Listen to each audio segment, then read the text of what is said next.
Welcome to my equipment guide for the Elven set. This is a set that you can craft with your followers. For example, here you can select it, and as you can see, you can craft the base pieces of equipment.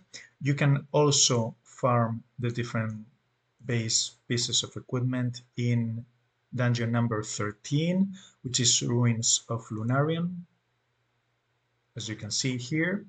And there is also a variant set in the archive in season 4.1.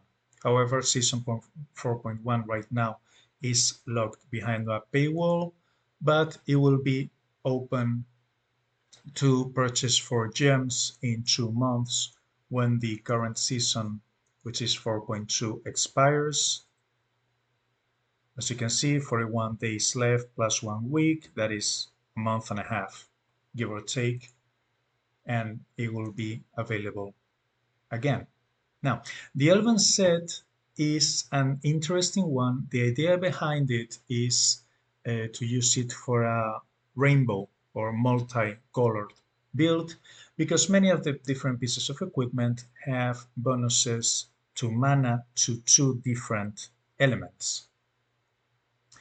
So on paper, this sounds very good. The reality is that multicolored or rainbow builds are not usually as strong as um, monochrome ones.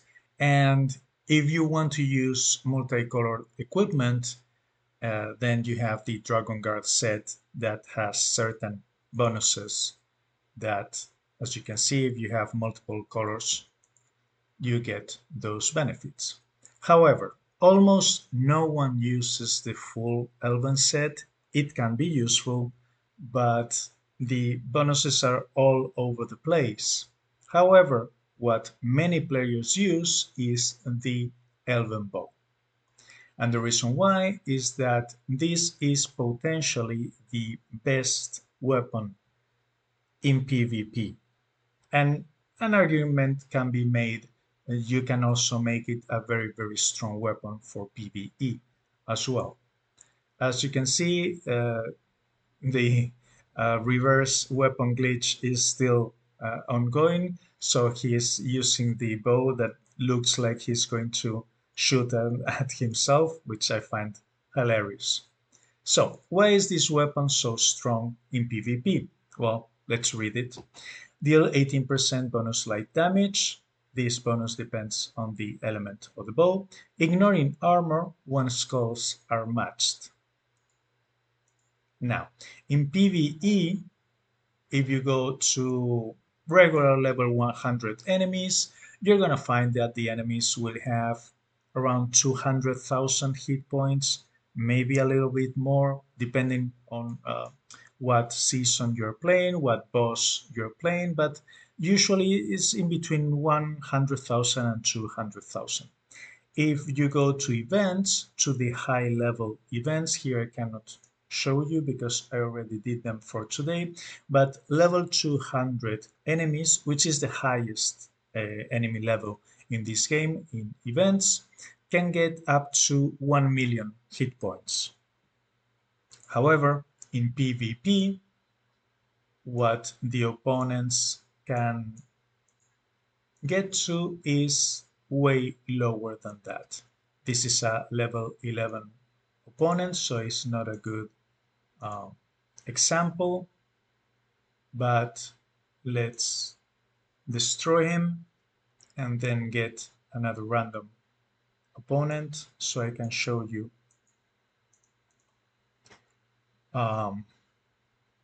Yeah, goodbye. Now the next opponent should be at a power level similar to mine. Yeah, even stronger than me. Now, this hero is not particularly geared for PvP. This is my standard PvE build. And as you can see, I have 72,000 armor and 20,000 hit points. He has 57,000 armor and almost 30,000 hit points. So, a weapon that ignores completely the armor is really, really powerful in PvP where hit points cannot get that high. It is possible to invest a lot of points in order to increase your hit points if you use vitality. Remember that vitality is primary attribute for all your armors, but if you want vitality on your weapon, shield, or accessories, you need to get it as a secondary attribute. But even if you have vitality as secondary attribute, and even if you spend some of your points here in the defense tab in your citadel to increase your vitality, or on ice magic to increase your health bonus, even if you put a lot of points there, you cannot get that many hit points compared to the amount of armor or resistance you can get with those same points allocated here, as you can see in the armor instead of the vitality one. So in PvP, as I said, is a really, really strong weapon.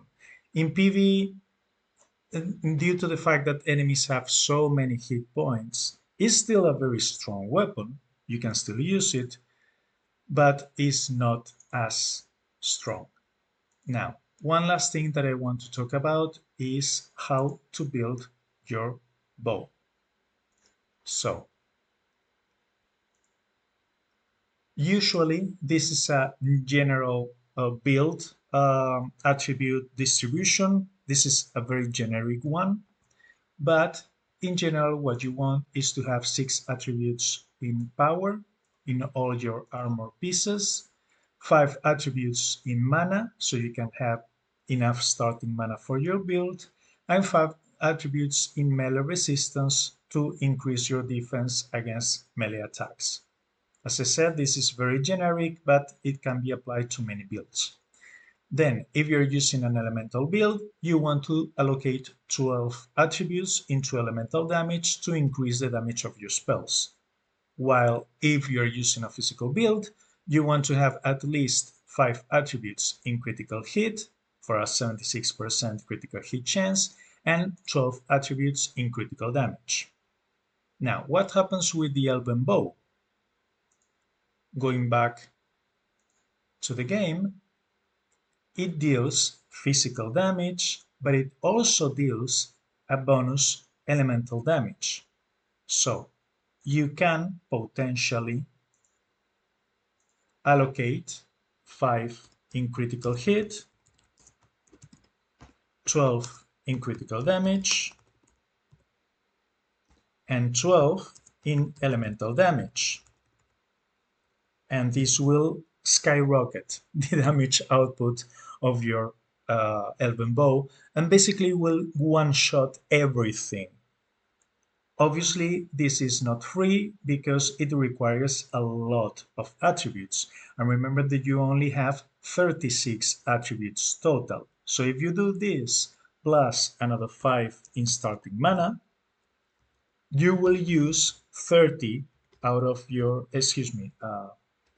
34 out of your 36 attributes. So yes, you can make the Elven bow the most deadly or the deadliest weapon in the whole game, but it comes at a cost. And the cost is that that's it.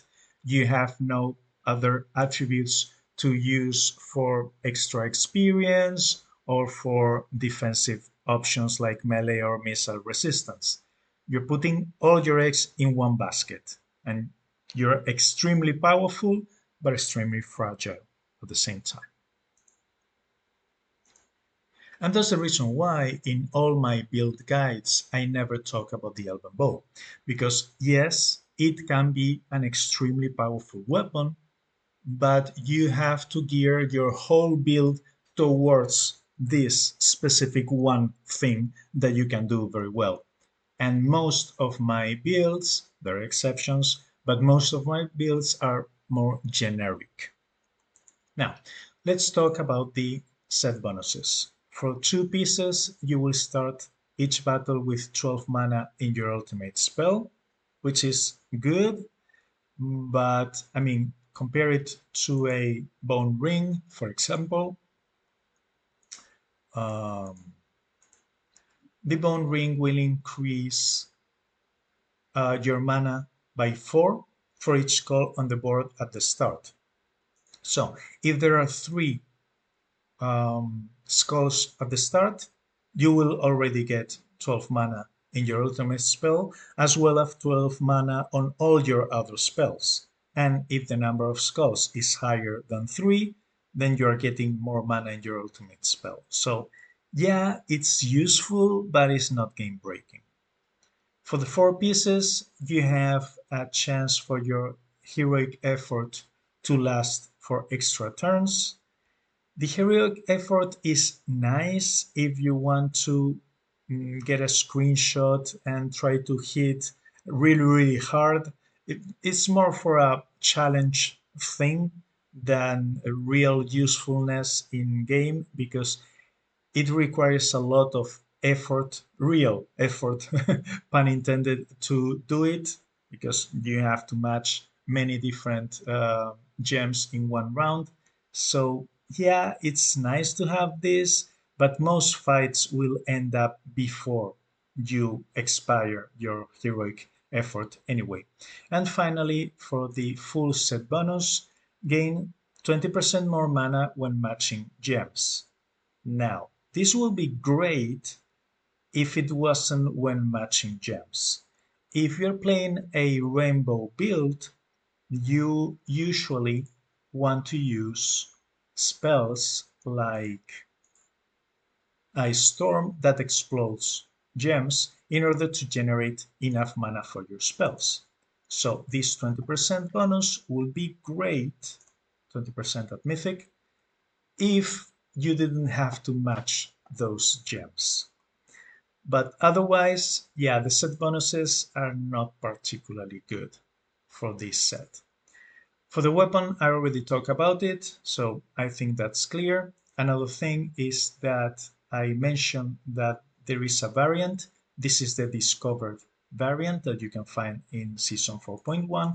And what the variant does is at the start of your turn, there is a 20% chance to discover, so create a big gem with a level equal to the number of discovered gear pieces you have equipped. So, okay, it's nice to generate one big gem per turn, but only a 25% chance is not such a big deal. But if you can get the discovered variant pieces of equipment that you want to use, remember that you can mix and match regular pieces of equipment with the variant ones. For example, this one is not discovered, but still the game considers all of them uh, eligible for the set bonus. So let's talk about the other pieces of equipment. The Elven Charm, which is the amulet, adds red and yellow mana when casting a spell. Useful if you're using a red or yellow build, but it's 10 at mythical rarity. Yeah, it's nice, but I don't think it's game breaking. It's okay. It's an okay piece of equipment. The Elven Ring adds red and blue mana when you score a critical hit. Much more useful if you are going to use the weapon as well, because you want to have a very high critical hit chance.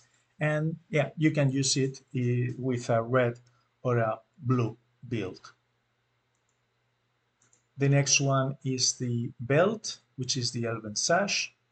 Add 20 purple and green mana when taking elemental damage. Now 20 is a lot, but you need to take elemental damage. And that means your opponent is casting a spell.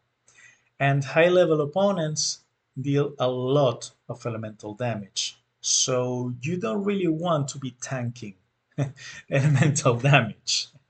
And also, if you're using a physical build with your bow, which obviously you want, there are so many better options for a belt, like, for example, the Scar Bandolier or the um, Fallen Belt. Not very good, but it can help your speed. But the, let's see if I can find it. Is this one? Yeah, the Warlord's Wrap is also very good to increase your power. There are many other options that make the Elven Sash meh, quite mediocre. And something similar happens to the helmet. Adds 10 purple and blue mana when matching a big gem 4 or above. This is quite good together with the discovered variant because you have a chance to get a big gem and it will proc this. But again, it's two different colors and the head slot is much better used for a Castuli helm or a Drax helm, or if you are playing red or purple, a Flame Tree helm. There are so many better options than the Elven one. And finally, the boots. Have 10 green and yellow mana when making 5 or more matches in a turn. This goes well together with the 4 piece bonus because making multiple matches will help you get the heroic effort. But yeah, again, it can be useful in the end game, but in the early game for any physical build, you want to use some drag gloves for the extra critical hit chance, together with some boots that increase your speed, such as the runic boots. So not very useful. As I said at the start of the video, really most players just use the elven bow or maybe the bow together with the ring for the extra mana when you get a critical hit, or maybe the amulet for the extra mana when you cast a spell. But otherwise, it's just the bow. And yes, the bow is a really, really strong weapon, but you really need to invest in it. I do not recommend to use the bow for your first build unless you want a build that is very good in PvP and maybe not so good in in the rest. It's more for a secondary build that you make specifically for PvP, and then yeah, absolutely this weapon rocks. And if you play in PvP at the higher arenas, I cannot show you today because I already played. Oh well, yes, I can. Let me change. I can show you the possible opponents. But here, as you can see, I'm at 4,600 trophies in the Challenger League. So I'm very close to get to Champion League. And if we check the opponents, okay, none of them is using a bow here. That was a bad example. None of them are using a bow here. That was also a bad example. And in the Tournament of Ice, yeah, bow is one of the 3 weapons that you can use. So many opponents are using bows. But take my word for it, or just watch my live stream that I made a couple days ago. A lot of opponents in the higher arenas use the Elven bow because it's such a good weapon. And that is my video on the Elven set. Thank you very much for watching. Please like, comment, subscribe, and see you on the next one.